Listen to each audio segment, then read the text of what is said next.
இன்னொரு விஷயம், ஒரு விஷயம் நம்ம வந்து மறக்கவே கூடாது. என்றைக்குமே நல்லா ஞாபகம் வச்சுக்கோங்க. என்னன்னாக்கா,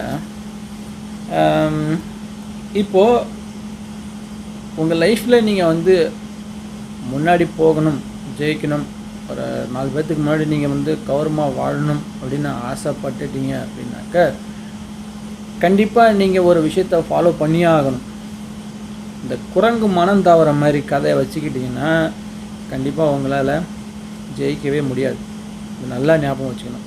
இது நீங்கள் நோட்டில் எழுதினாலும் சரி, உங்கள் மனசில் எழுதினாலும் சரி, இல்லை ஓடுற தண்ணியில் எழுதினாலும் சரி, அதை நீங்கள் தான் டிசைட் பண்ணிக்கணும். அதை பற்றி எனக்கு கவலை கிடையாது. பட் சொல்ல வேண்டியது என்னோட கடமை. ஒன்று செய்யுங்க, அதை கரெக்டாக பண்ணுங்கள், தெளிவாக பண்ணுங்கள், பிளான் பண்ணி பண்ணுங்கள்.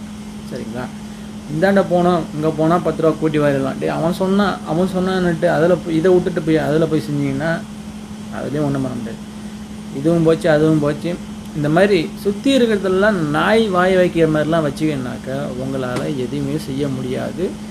எங்கே ஆரம்பிச்சிங்களோ, அதாவது நீங்கள் இந்தாண்ட ஓடுவீங்க, அந்தாண்ட ஓடுவீங்க, இந்தாண்ட ஓடுற மாதிரி இருக்கும். நீங்கள் ஓடுற மாதிரி தான் இருக்குமே தவிர, ஆனால் எல்லாத்துலேயும் முடிச்சுட்டு வந்து நின்று பார்த்தீங்கன்னா எங்கே ஆரம்பிச்சிங்களோ அங்கே தான் இருக்கிற மாதிரி இருக்கும். ஸோ என்ன மாதிரி ஏன் அப்படி சொல்கிறேன்னு பார்க்குறீங்கன்னா, படித்து முடிச்சுட்டு சவுதிக்கு போனேன். ஸோ காசு சம்பாதிக்கணும்னு சொல்லிட்டு சவுதிக்கு ஓடினேன். 2 சேம் தான், ஒன்றும் பண்ண அங்கே வந்து சாட்டிஸ்ஃபைட் ஆகலை. சரி, அடுத்தது நான் யோசித்தேன், டக்குன்னு சரி சிங்கப்பூருக்கு போனால் அங்கே நிறையா சம்பாதிச்சலான்னு சொல்லிட்டு உடனே அங்கே போனேன். என்னடா இது ஒன்றும் பண்ண முடியலன்னு சொல்லிட்டு யூடியூப் சேனல் ஆரம்பித்தேன். அதுலேயும் கொஞ்சம் நாள் பண்ணேன், அதுவும் கொஞ்சம் நல்லா போச்சு, அதுலேயும் ஒன்றும் வரல. சரி என்னடா இது அப்படின்னு சொல்லிட்டு உடனே ஒரு பிஸ்னஸ் ஒன்று ஸ்டார்ட் பண்ணேன். அதுவும் வந்து அப்படியே கொஞ்சம் போயிட்டுருக்கு. அதுவும் எல்லாமே அப்படியே போயிட்டு தான் தவிர, ஆனால் அப்படியே அங்கேயே நிற்கிது, ஒரே இடத்துல நிற்கிற மாதிரி தான் இருக்குது தவிர, ஒரு க்ரோத்துங்கிறது ரொம்ப கம்மியாக இருக்குது. ரொம்ப கம்மியாக இருக்குது. க்ரோத்துங்கிறது ரொம்ப கம்மியாக இருக்குது. அதுதான் அங்கே பிரச்சனையே, வேற ஒன்றும் கிடையாது. அடுத்தது பார்த்திங்கன்னா, சரி இந்த கடையோடவே சரி இன்னொன்று சேர்த்து ஆட் பண்ணி வியாபாரம் பார்த்தோம்னாக்க கொஞ்சம் வந்து நமக்கு சைடில் இன்னும் ஒரு 10 ரூபா கிடைக்குமே அப்படின்னு அதை பண்ணோம். அதில் தான் நமக்கு பெருத்த அடியாக வாங்குச்சு. அதில் தான் நமக்கு பெரிய அடி நமக்கு வாங்குச்சு. அதெல்லாம் பேசுவோம், அதை நம்ம அடுத்தடுத்து நான் சொல்கிறேன். சரிங்களா? ஸோ இப்படி நம்ம அடுத்தது நான் வேறு ஒன்று பண்ணேன். ஏதோ டைரக்ட் செல்லிங்கான்னு சொல்லிட்டு ஒன்று பண்ணேன்.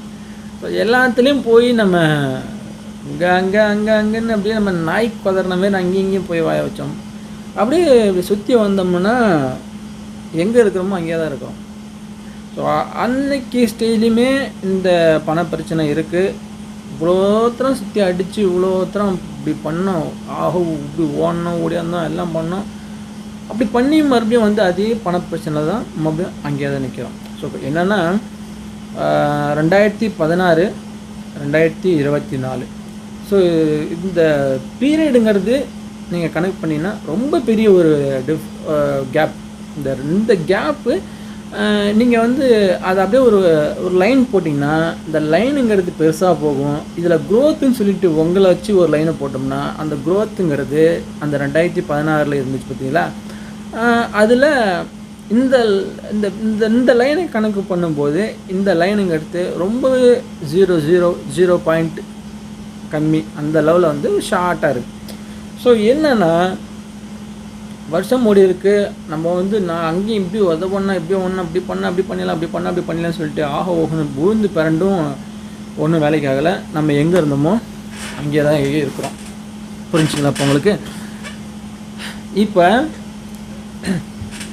இந்த இடத்துல என் ஒய்ஃப் எனக்கு சொன்னது என்னென்னா, நீ வந்து பண்ணுற தப்பே இதுதான் பண்ண, ஆனால் அதை ஒரு விஷயத்த பண்ணுற, ஒரு 3 மாதம் 4 மாதம் பண்ணுற, அப்புறம் திரும்பி அதை விட்டுட்டு வேறு ஒன்று பண்ணுற.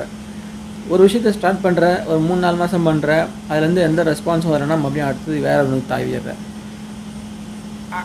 இதில் நீங்கள் அதில் கவனிக்க வேண்டியது என்னென்னா, ஒரு மரத்தை ஒரு கண்ணை நட்டு 4 மாதத்தில் உங்களுக்கு பலனை கொடுக்கணும் அப்படின்னு நினைக்கிறது எந்த வகையில் நியாயம் அப்படின்னு எங்கள் ஒய்ஃப் எனக்கு சொன்னாங்க. இதுதான் எனக்கு அங்கே தான் எனக்கு புரிஞ்சுது. இதுக்கு நம்ம வந்து கொடுக்க வேண்டிய அந்த கால டைமு கொடுக்கணும். அதே சமயத்தில் அந்த அந்த கண்ணை நட்டுட்டோம், 10 வருஷம் கேப் போட்டு வந்து பார்ப்போம் வளர்ந்துருக்குமானா வளர்ந்துருக்காது. அது காஞ்சி கருகி போய் தான் அங்கேயே தான் இப்படி தான் இருக்கும், காஞ்சி கருகி போய் இருக்கும். ஸோ அதுக்கு கொடுக்க வேண்டிய உரம், தண்ணி, கரெக்டான பராமரிப்பு இதெல்லாம் கொடுத்தா மட்டும்தான் அது நமக்கு அந்த ஒரு பலனை கொடுக்கும் அத்தனை வருஷம் கழிச்சு. ஸோ அதை நாம் எந்த ஒரு விஷயத்தை செய்கிறோமோ அந்த விஷயத்தில் இந்த கொடுக்க வேண்டிய இன்புட்டை சரியாக தான் கொடுக்குறோமா, சரியான கால இடைவெளி அதுக்கு கொடுக்குறோமா, சரியான நேரத்தை அதுக்கு கொடுக்குறோமா, நம்ம சரியான அந்த ஒரு பராமரிப்பை தான் கொடுக்குறோமா அப்படின்றத முதல்ல அதை நீங்கள் வந்து உங்களை நீங்கள் கேட்டுக்கணும். தண்ணி ஊற்றுறோம் ரைட்டு, அதுக்கு டைமுக்கு ஊற்றணும், சரிங்களா.